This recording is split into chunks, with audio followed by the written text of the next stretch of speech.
Soul and 5 the rebirth of Tang San के इस episode की शुरुआत में हम देखते हैं कि टांगसन के पीछे हेवनली फॉक्स की ट्रांसफॉर्मेशन होती है और तभी अचानक से इस अंडे के अंदर से क्रिस्टल ड्रैगन एम्परर की साय की आवाज आती है, जिसे देख के टांगसन भी हैरान होता है क्योंकि क्रिस्टल डीमन एम्परर आराम से साय की आवाज निकालता है, जिसके बाद पूरी तरीके से शांत हो जाता है और टांगसन को ऐसा महसूस हो रहा था जैसे कि एक के ऊपर जो डिवाइन कॉन्शियसनेस थी वो गायब हो गई हो। और इस चीज को देख के टांगसन मन में कहता है कि आखिरकार क्रिस्टल ग्रेट डीमन एम्परर की डिवाइन कॉन्शियसनेस गायब हो ही गई और ये वाकई में काफी राहत की बात है जो अब वो मुझे नहीं देख रहे हैं। और तभी टांगसन इस अंडे को लेके इस फ्लावर के ऊपर जाने लगता है और जैसे इस व्हाइट फ्लावर के ये टॉप पे आता है तो इसके काफी तगड़े वाले होश उड़ जाते हैं क्योंकि इस लोटस के ऊपर जो एनर्जी है वो कई गुना स्ट्रॉन्गर है नीचे के मुकाबले, जो कि इसके अंदर किसी समुद्र की तरह समाये जा रही है। और इसकी बॉडी के अंदर जो सभी ब्लड लाइन ब्रांड्स हैं वो इतनी ज्यादा एनर्जी की बूस्ट के चलते काफी ज्यादा तेजी से इवॉल्व करने लगी हैं और मेरा जो कल्टीवेशन लेवल है वो 8th रैंक पे पीक पे पहुंच गया है और इसका जो लाइका ट्रांसफॉर्मेशन है वो अब इवॉल्व होके 8th ट्रिबुलेशन के पीक पे पहुंच गया है। और मेरी जो बाकी की ब्लड लाइन ब्रांड्स थी जो कि अभी तक 8th रैंक पे भी नहीं पहुंची थी वो भी 8th रैंक के लिए अब इवॉल्व हो रही हैं और ऐसा लग रहा है जैसे कि मैं यहाँ पे अपने सारे ब्लड लाइन ब्रांड्स को इम्प्रूव कर सकता हूँ। और तो ये जो एनर्जी होती है ये इस एग के अंदर भी काफी तेजी से जा रही होती है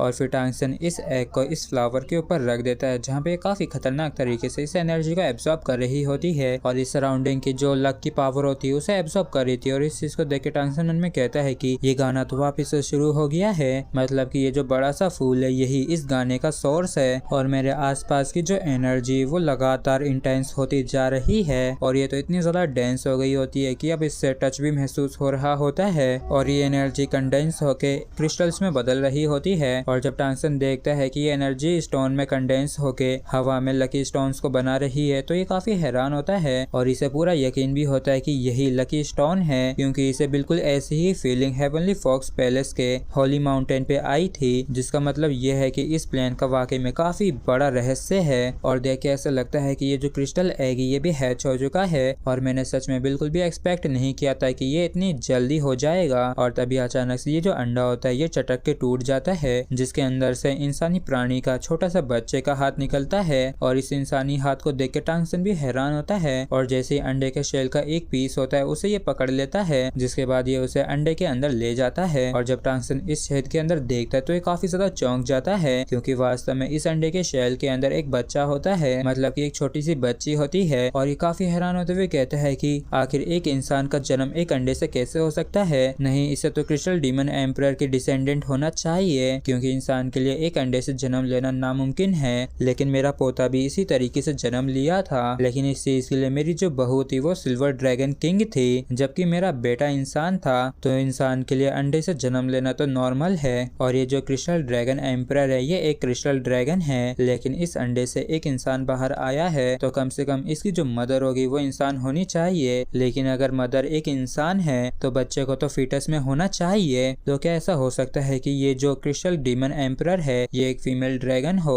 लेकिन तभी ये उस क्रिस्टल ड्रैगन एम्परर को याद करने लग जाता है और उसे देख के इसे एक ही गाना याद आता है कि कुछ भी नहीं है आगे तुम्हारे।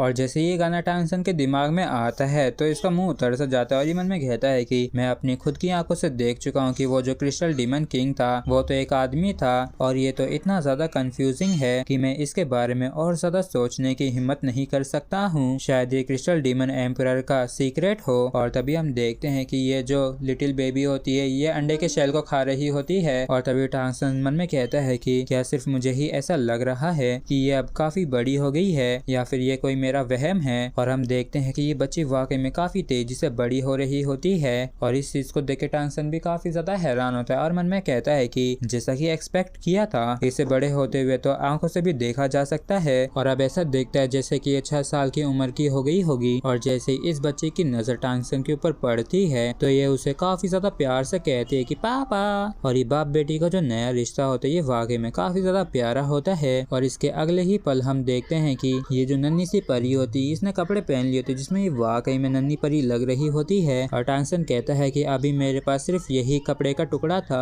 और जब हम यहाँ से बाहर निकलेंगे तब मैं कुछ समय निकाल के तुम्हारे लिए कुछ अच्छे कपड़े लेके आऊंगा। और वैसे क्या तुम सच में जन्म लेते ही बोल पा रही हो? और चलो बताओ कि तुम्हारा नाम क्या है? और टांगसन के सवाल को सुन के ये बच्ची खुश होते हुए कहती है कि पापा पापा। और इस चीज को सुन के टांगसन का भी मुंह उतर जाता है और ये कहता है कि ऐसा दिखता है कि तुम सिर्फ मुझे पापा ही कह सकती हो और तो और मैं तुम्हारा फादर भी नहीं हूँ। और अब जब तुमने क्रिस्टल एग से जन्म लिया है तो अब से मैं तुम्हें जिंग जिंग बुलाऊंगा। तो बताओ कि तुम्हें ये नाम कैसा लगा? और इस बच्ची को ये जिंग जिंग नाम काफी ज्यादा अच्छा लगता है और ये काफी ज्यादा खुश हो जाती है। और इस जिंग जिंग का नाम रखने के बाद टांगसन तुरंत ही इस लक की एनर्जी को एब्सॉर्ब करने लगता है। अब जब ये स्ट्रॉन्ग है तो जबकि जो जिंग जिंग होती है वो टांगसन की गोदी में ही बैठी होती है और ये भी टांगसन की तरह ही सराउंडिंग की एनर्जी को एब्सॉर्ब कर रही होती है। और इस समय के दौरान टांगसन इस लोटस पॉड के मिस्ट्री के बारे में सोचता है और जब ये लोटस पॉड के अंदर गोल्डन लोटस सीड्स को देखता है तो इसका मन इन्हें बाहर निकालने का करता है, लेकिन इसे हेवनली लक स्टोन से काफी खतरे की अनुभूति हो रही होती है, इसलिए ये अपना मन मार के इसे छोड़ देता है। और जब ये गाना खत्म हो जाता है तो आसपास की जो एनर्जी होती है वो भी कमजोर होने लगती है और ये वाकई में काफी दुर्भाग्य की बात होती है कि टांगसन सफलतापूर्वक सभी ब्रांड्स को 8th रैंक पे इवॉल्व नहीं कर पाता है, लेकिन क्योंकि अब ये काफी लंबे समय से यहाँ पे है इसलिए अब इसका भी समय हो जाता है यहाँ से जाने का। जिंग जिंग चलो चलते हैं, लेकिन अगर पहले का एसिमिलेशन इफेक्ट हट गया हो तो हमारे लिए यहाँ से लौट के जाना काफी मुश्किल हो जाएगा। जिसके बाद टांगसन इस फ्लावर से उतर के व्हाइट जोन के बॉर्डर पे आ जाता है और यहाँ पे आने के बाद टांगसन मन में कहता है कि मैं नहीं जानता कि वो एसिमिलेशन का इफेक्ट अब भी है या नहीं, तो चलो एक बारी ब्लू सिल्वर ग्रास के ब्लेड को बाहर फेंक के देखते हैं जिससे पता चल जाएगा कि इन कोल्ड फ्लावर्स का क्या रिएक्शन है। और फिर टांगसन तुरंत ही अपने ब्लू ग्रास से बाहर की साइड एक ब्लेड फेंकता है और जब टांगसन देखता है कि इसके ब्लू सिल्वर ग्रास की ये जो पत्ती है इससे कुछ भी नहीं हुआ है तो ये थोड़ी सी राहत की सांस लेते हुए मन में कहता है कि ये काफी अच्छी बात है कि एसिमिलेशन का असर अब भी है। लेकिन तभी अचानक से इसके काफी तगड़े वाले होश उड़ जाते हैं और ये मन में कहता है कि क्या बाहर जो बैड लक की पावर है वो तो ब्लू सिल्वर एम्परर के साथ फ्लो होके अंदर आ रही है, जबकि जो अंदर की लक की पावर है उसने भी अंदर आने वाली बैड लक की पावर के खिलाफ लड़ना शुरू कर दिया है। और इस चीज को देख के टांगसन काफी ज्यादा हैरान होता है और ये मन में कहता है कि ये दोनों एनर्जीज तो मेरी बॉडी को एक मीडियम के रूप में इस्तेमाल कर रही है अपनी लड़ाई के लिए, जिस वजह से मैं अपनी बॉडी को जरा सा भी मूव नहीं कर पा रहा हूँ और ये दोनों ही मेरी बॉडी के अंदर काफी भयानक रूप से टकरा रही हैं। ये वाकई में मेरी काफी बड़ी गलती थी, मुझे इन दोनों एनर्जीज को टकराने की इजाजत नहीं देनी चाहिए, मुझे इन्हें तुरंत ही बाहर निकालना होगा।